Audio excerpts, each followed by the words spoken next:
Namaste and welcome to this exciting episode of Sathology Debunking Mythology. Sathology के इस episode में आपका बहुत बहुत स्वागत है। आज जो मैं आपसे बात करने जा रहा हूँ वो है फूड सिक्योरिटी के ऊपर। देखिए, हम लोग तो धर्म के विषय से सोचते हैं और जियोपॉलिटिक्स अलग होती है। जियोपॉलिटिक्स जो होती है वो सिर्फ कब्जा करने के लिए, लूट करने के लिए, डिस्ट्रक्शन करने के लिए होती है। हमारी होती है राजनीति। राजनीति में हम राज की बात करते हैं। राज मतलब हाउ टू, शासन कैसे किया जाए। शासन होता है डिसिप्लिन, शासन करता है डिसिप्लिन, उसे बनता है अनुशासन। मीन्स यू इन्फोर्स शासन। डिसिप्लिन होता है, उसी से राज होता है। लेकिन अगर आप देखेंगे कि ये जितने भी शासन अनुशासन शब्द हैं ये सिर्फ लीडर्स पे लगते हैं, दूसरों पे नहीं लगते हैं। ट्रम्प बहुत बड़ा भारत को ट्रेड डील पे एग्रीकल्चर प्रोडक्ट्स बेचने के लगे हुए हैं, सारे जीएमओ क्रॉप्स। अमेरिका में मच्छर या फिर वो जो झींगे, मतलब वो क्रिकेट्स बोलते हैं, वो सब बेचे जा रहे हैं फॉर प्रोटीन। जब भोजन आपका सिर्फ प्रोटीन और या केमिकल्स पर ही डिपेंडेंट हो कि प्रोटीन मिलेगा, ये से उसी पे आधारित हो, प्रोटीन रिच डाइट, ये सबसे बड़ा मार्केटिंग गिमिक है ये। तो फिर उससे कुछ भी चलता है। फिर तो आप मच्छर भी खाइए, फिर तो आप मक्खी भी खाइए, फिर तो आप, ये सब अच्छा नहीं लगेगा सुनने के लिए लोगों को, लेकिन एग्जैक्टली यही चल रहा है। मैक्सिको में मैं एक दिन गया था वहाँ पे, कि वहाँ का नेटिव कम्युनिटी के साथ में था। तो वहाँ पे मैंने देखा कि लोग वहाँ पर भी कीड़े मकोड़े खा रहे हैं, ग्रास हॉपर्स, ये सब खा रहे हैं। वो पुराना उनका ट्रेडिशन है, बहुत पुराना। वो भी कुछ जातियाँ एज़टेक्स वगैरह नहीं खाते थे, कुछ जातियाँ खाती थी। उन्होंने उसको इंपोर्ट करना शुरू कर दिया अमेरिका में। अब वो कल्चर यहाँ पर भी फैल गया है, कीड़े मकोड़े बेचने का इन ए नाइसली पैकेज जार। जैसे लोग मसाला खाते हैं वैसे वो लोग कर रहे हैं। प्लस अमेरिका में जो फार्मर होते हैं, फार्मर मतलब होता है कि जो गाय का मांस बेचे, इसको फार्मर बोलते हैं। इसको तो कसाई बोलते हैं हमारे यहाँ, इज ए बुचर। अब वो बनाते हैं गायों को, उनके लिए प्रोडक्ट है, भोजन है, तो गायों को काटने के लिए बनाते हैं, जिसके लिए हम लोग बहुत अपोज करते हैं उसको। उनके लिए जैसे सब्जी उगाया है वैसे फार्मर। तो कौन सा फार्मर है अमेरिका? अमेरिका कोई फार्मर ही नहीं है।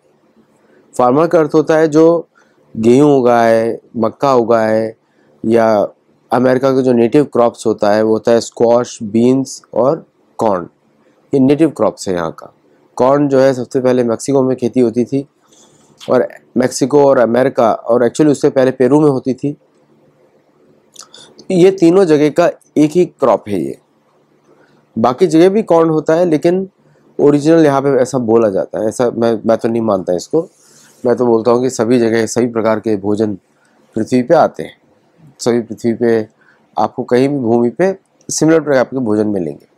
But generally native American food रहा है, जो ओरिजिनल अमेरिकन फूड रहा है, वो बीन, स्क्वाश एंड कॉर्न, ये रहा है।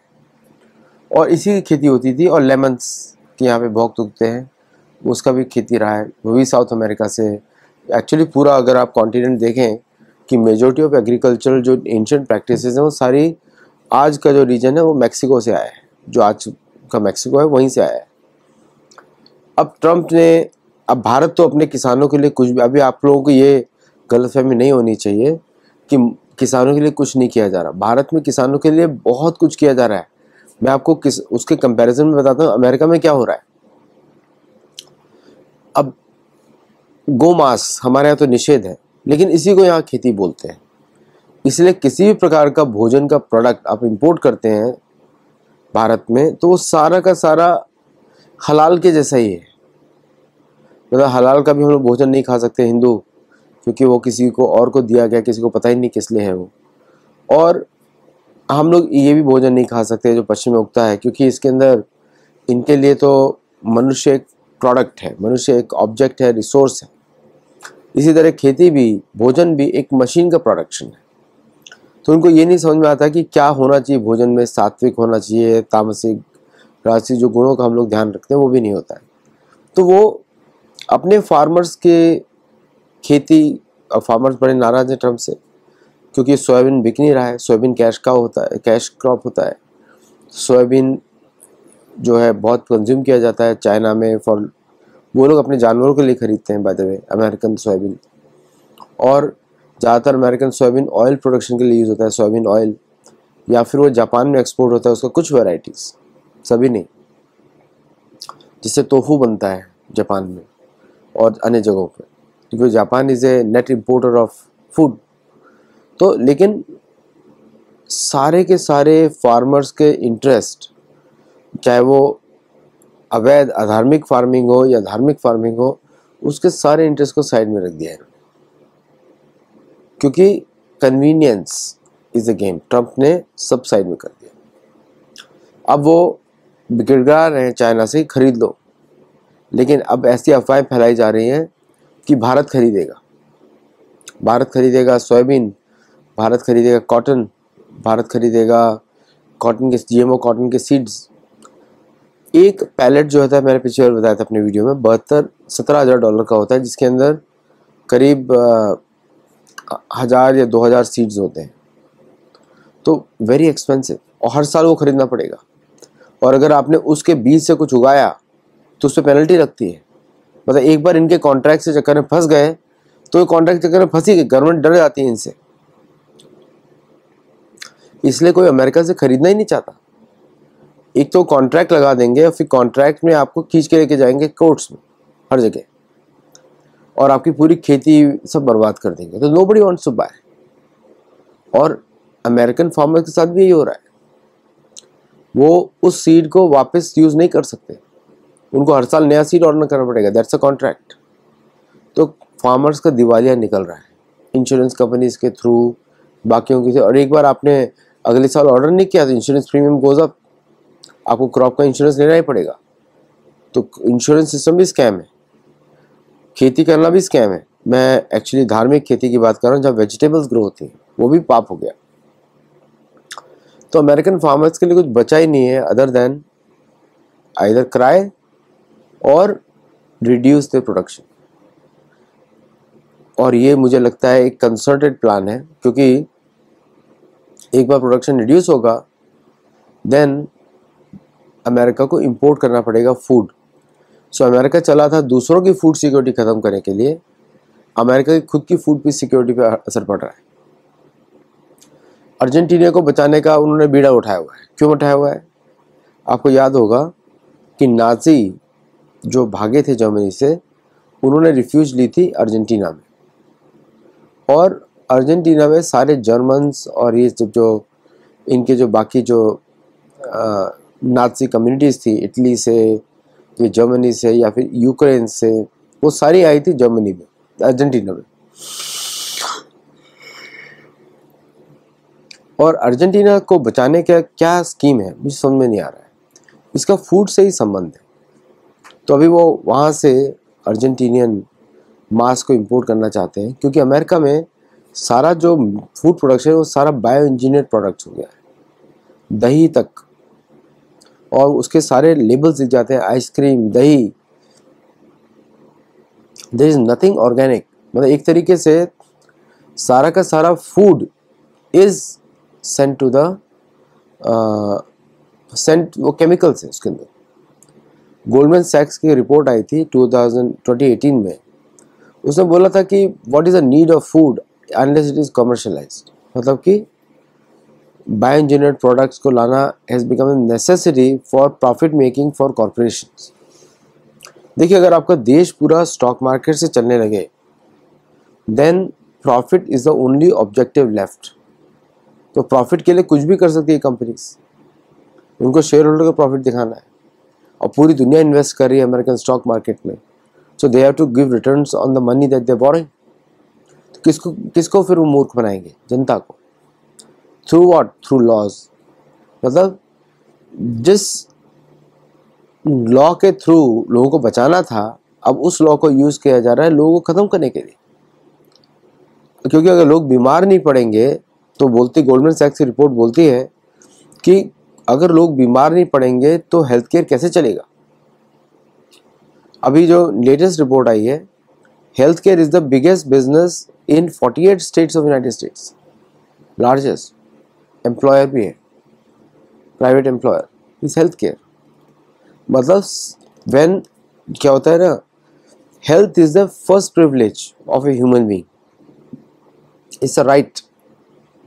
जब वो मोटिव हट जाता है तो सरकारें कुछ भी कर सकती हैं।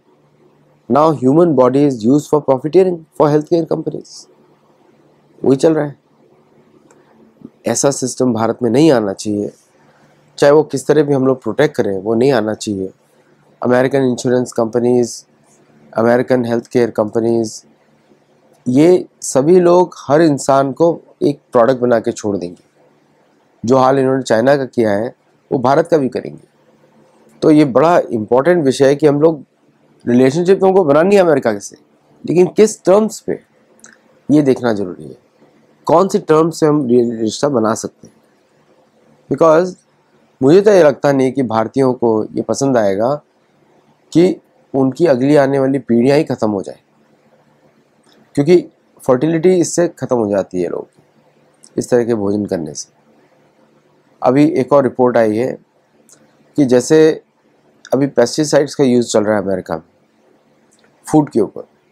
अब जेनेटिकली मॉडिफाइड जो क्रॉप्स होती हैं उसमें पेस्टिसाइड का कोई इफेक्ट ही नहीं पड़ता, क्योंकि उसके लिए ज़रूरत भी नहीं है, लेकिन फिर भी जीएमओ स्पेसिफिक पेस्टिसाइड भेजी जाती है जिससे कि जीएमओ क्रॉप्स में कोई कीड़े ना लगे। आउटकम उसका कुछ और देखा गया है कि वहाँ पे ज़्यादा कीड़े लगते हैं और उन कीड़ों को भी सेल किया जा रहा है फॉर इंसेक्ट बेस्ड डेरिवेटिव्स, जैसे उनको बोलते हैं specific class of preservatives, preservative 2, 3, 4। अभी मुझे तो डिटेल मालूम नहीं है, और बस मैंने हल्की सी रिपोर्ट्स देखी हैं उसकी। People can go and search on the Google what it contains, you will be shocked based on मैंने जो पढ़ा है अभी तक। You search yourself and you see, you will be shocked. So what is the real purpose? असुरों का purpose क्या है? पर्पस है मनुष्य को एक ऑब्जेक्ट बना देना, उसके शरीर को यूज करना for the profiteering of the share holders. Share holder छोटी मोटी कंपनीज नहीं है, इंडिविजुअल्स नहीं है, बड़ी बड़ी कंपनीज जिनके पैसे पे ये कंपनीज बनती हैं और चलती हैं। जैसे बिल गेट्स ने $50 मिलियन दिया एक नई रिसर्च के लिए। रिसर्च के माध्यम से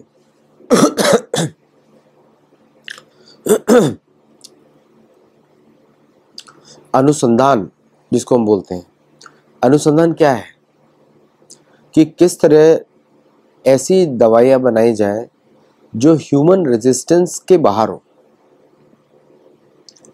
और फिर उसके बाद और दवाइयाँ दी जाए उस रेजिस्टेंस को कम करने के लिए। Means there is a money when you are sick, there is a money when you eat, there is a money when you are not sick, and there is a money in the hospitalization। और आप देखेंगे insurance company धीरे धीरे America में पूरा ecosystem ही control करती है। मतलब क्या बोलते हैं कि अगर आप बाएं जाए तब भी प्रॉब्लम, दाएं जाए तब भी प्रॉब्लम, सीधे चले तो और भी problem. This is exactly what is going on. अब इसका उपाय क्या है? उपाय यही है कि भारत को अपना पैर नीचे डालना पड़ेगा, क्योंकि भारत ऐसा लगता है कि भारत ही दुनिया को बचाएगा। भारत को पैर डालना पड़ेगा नीचे, बोलेगा ये कुछ भी अलाउड नहीं है। आप मशीनरी में इंपोर्ट करो, सॉफ्टवेयर में बात करो, सर्विसेज में बात करो, बाकी किसी भी और एरिया में बात नहीं करो। फार्मास्यूटिकल से बात कर सकते हो, बाकी मशीनरी भारत के अंदर ये सब प्रोडक्ट्स बैन होने चाहिए। अमेरिका का जितना भी इस तरह का एक्सपोर्ट है, यूरोप ने तो बैन किया ही है, भारत को भी देखना पड़ेगा।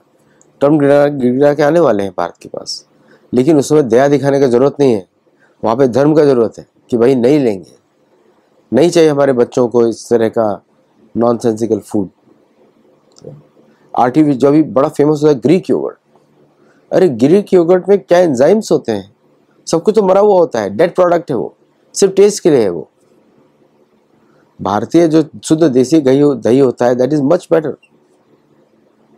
और बंगाल का मिश्री दही तो आपने देखा ही कितना टेस्टी होता है, ओरिजिनल होता है। तो lot of things are changing where the food is becoming the major source of war. Africa का आपने हालत देख ही लिया सबने, क्या हालत है अफ्रीका की, ये प्रोडक्शन ही नहीं, बिकॉज वो पूरा का पूरा system has become so corrupt कि nobody can go in, nobody can come out, ऐसा हो गया। मतलब नोबडी कैन गो इन से मेरा मतलब है कि रिप्रोडक्टिव राइट्स में, हेल्थ केयर में, रिप्रोडक्शन में बहुत सारे स्टेट्स की पॉपुलेशन ऐसी हो गई है कि वहाँ पे महामारी जैसी फैल गई है, आप वहाँ पे मदद करने भी नहीं जा सकते, अगर गए तो वापस नहीं आएंगे। बहुत सारे इंटीरियर एरियाज है अंगोला में, यहाँ पे हर जगह अमेरिकन प्रोडक्ट्स को बेचा गया, मोन्सांटो, बेयर और बहुत सारी कंपनीज हैं, और कोटेवा, ये सब कंपनीज हैं, दोनों जगह भेजी गई। It's an epidemic. असुर वृत्ति से जब आप इस तरह का भोजन बनाएंगे तो it is going to create problem for everybody. So ये बहुत ज़रूरत है। ट्रम्प ने तो अपने सारे फार्मर्स के राइट्स मार दिए, चाहते हैं भारतीय फार्मर्स के भी राइट्स चले जाएं। और यूएस ने सपोर्ट किया था फार्मर्स प्रोटेस्ट, जब वो दिखा था पूरे भारत में चला था, और उसमें आप जानते हैं क्या हुआ कि फार्मर्स को अभी मिडिल मैन के थ्रू जाना पड़ता है ना, क्योंकि मिडिल मैन के थ्रू जाएंगे तो कंट्रोल रहेंगे, क्योंकि पूरा आसुरिक सिविलाइजेशन है based on tight controls. Freedom नहीं है किसी को भी, मतलब वो भगवान बनना चाहते हैं सब लोग, देवता। कंट्रोल, इतना टाइट कंट्रोल कि लोगों को मूवमेंट ही ना हो, पैसा देकर ही जाना पड़े, ये हालत हो गई। मुझे लग रहा है अमेरिका में farmer suicides will increase, deaths बहुत ज़्यादा है, गोडाउन्स है, और या फिर कंसोलिडेशन होगा, ये सारी कंपनीज बिक जाएंगी फार्मास्यूटिकल को, फूड प्रोडक्शन वाली कंपनीज फार्मास्यूटिकल को बिक जाएंगी। जो इंश्योरेंस ने हाल किया हेल्थ केयर का अमेरिका में, अब वही इंश्योरेंस करेगा हाल फार्मर्स का। आपको इंश्योरेंस ही नहीं मिलेगी, आप काम ही नहीं कर सकते, लाइसेंस नहीं मिलेगा। तो लॉ, इंश्योरेंस कंपनीज कंबाइंड, और उसके बाद बाकी मैन्युफैक्चरर्स आ जाते हैं, फार्मास्यूटिकल लॉबी और ये सब लॉबीज आ जाते हैं। Combined, no place to move, और टारगेट क्या है? And consumer, because that has become the biggest product. यही सिस्टम अगर भारत में आ गया तो भूखमरी मर जाएगी, 140 करोड़ से पॉपुलेशन उड़ जाएगी, 20 करोड़ भी नहीं रहेगी, इतना खतरा है इससे। यही उनका गोल है कि अब भारत की पॉपुलेशन कम हो जाए, तो ज़्यादा प्रॉफिट्स बनाएंगे कुछ लोग। उनका लॉजिक क्या है? कम पॉपुलेशन, ज़्यादा सुख सुविधा, और कम लोग ज़्यादा ऐश करेंगे, इसलिए रोबोट्स बनाए जा रहे हैं। एआई का यूज इसलिए किया जा रहा है। AI in farming should never be allowed, इसीलिए यूज किया जा रहा है। तो वहां पे वर्कर्स ही नहीं बचेंगे काम करने के लिए।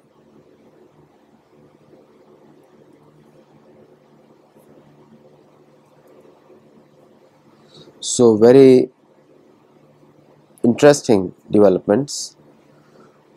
मैं चाहता हूं कि आप लोग देखते रहे इस तरह की न्यूज़ फूड के ऊपर, कि भारत में इस तरह का क्या प्रयोग हो रहा है भारत के अंदर, उसको पब्लिश करें। मुझे एग्जैक्ट डिटेल्स मालूम नहीं है, आप मुझे टैग कर सकते हैं ट्विटर पे, एक्स पे, @आदित्य सत्संगी, टैग आपको मालूम ही है, आप कर सकते हैं और लिखें, देखिए, चेक करते रहें। ये जन अभियान होना चाहिए, ये सब टैग किया जाए, लोगों को बताया जाए। भारत में भोजन में बिल्कुल भी मांस या ऐसा कोई प्रोडक्ट्स होना ही नहीं चाहिए, केमिकल्स भी नहीं होने चाहिए इस तरह के, और लोगों को बताया जाए कि ये चल रहा है, ताकि हम लोग जागरूकता बढ़ाएं और अपने जो फार्मर है उसको सपोर्ट करें, छोटे फार्मर्स। आप लोग अगर मौका मिले उनसे जाके डायरेक्टली सब्जी खरीदें, या जो भी आपको खरीदना है भोजन की सामग्री वैसे खरीदें। और ऑर्गेनिक फार्मिंग को आप चेक करके लेबल्स, जहाँ भी आपको लगे कि ये सीड जीएमओ है, उस पर आप सरकार को बताएं या फिर सोशल मीडिया पे बताएं सबको। आरटीआई को यूज़ करके सब जगह फैलाएं कि फूड सिक्योरिटी कितनी इम्पोर्टेंट है।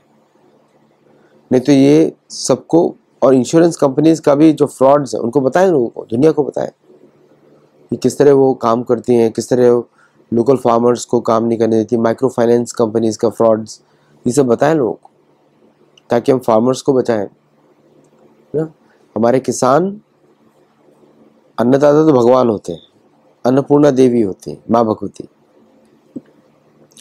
लेकिन किसान जो है समाज की सेवा कर रहे हैं और साथ में अपना धनार्जन भी कर रहे हैं, तो दोनों काम है उनके, तो उनको सपोर्ट किया जाए ताकि भूमि को हम लोग सपोर्ट करें। नो केमिकल्स, नो केमिकल्स, है ना, जीरो केमिकल। अगर जमीन कहीं पे बंजर है तो वहाँ पे बैलों को डाल दें ताकि बैल के खुर से या गाय के खुर से वहाँ पे वापस सॉइल में प्रोडक्टिविटी बन जाएगी, सॉइल वापस। आज के लिए इतना ही। हमारे गुरुकुल में जुड़े और हम लोग को सपोर्ट करें, वीडियोस को लाइक करें, शेयर करें, लोगों को बताएं ताकि हम इस तरह के नए आधार्मिक वेंचर्स को सबके सामने रखें कि क्या चल रहा है अमेरिका में। फार्मर्स का प्रोटेस्ट किस लिए है अमेरिका में? वो इसीलिए है, इंपोर्ट कर रहे हैं बाहर से और यहाँ पे सप्लाई कर रहे हैं बायो इंजीनियर। आप सोच रहे हैं क्या चल रहा है इधर?